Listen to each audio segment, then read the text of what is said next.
بسم اللہ والسلام علی رسول اللہ۔ ایک سوال ہمارے دارالفتاء میں یہ آ رہا ہے کہ گٹی دینے کا سنت طریقہ کیا ہے، اور اس حوالے سے نبی پاک علیہ الصلوۃ والسلام کی سیرت سے ہمیں کیا ملتا ہے۔ تو اس حوالے سے یاد رکھیں، مسلم شریف کی ایک حدیث مبارکہ کا مفہوم ہے۔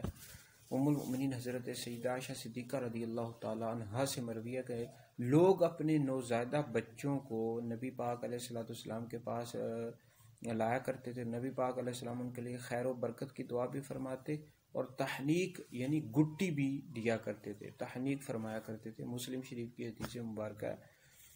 تو اب گٹی دینے کا مستحب طریقہ کیا ہے کہ بہتر یعنی مستحب یہ ہے کہ کھجور سے گٹی دی جائے۔ کھجور نہ ہو تو کوئی بھی میٹھی چیز چبا کر نرم کریں اور بچے کے منہ میں پھر رکھ دیں۔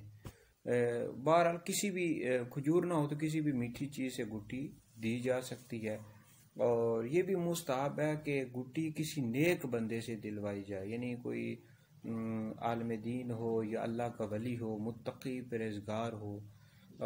مرد سے بھی عورت سے بھی دلوائی جا سکتی ہے، مرد بھی دے سکتا ہے۔ تو بہرحال گٹی دینا یہ نبی پاک علیہ الصلوۃ والسلام کی سنت ہے، دینی چاہیے، اور اس کے بہتر یہ ہوتا ہے کہ کسی نیک اللہ کے ولی سے دلوائی جائے، اس کے بھی بچے پر اثرات مرتب ہوتے ہیں۔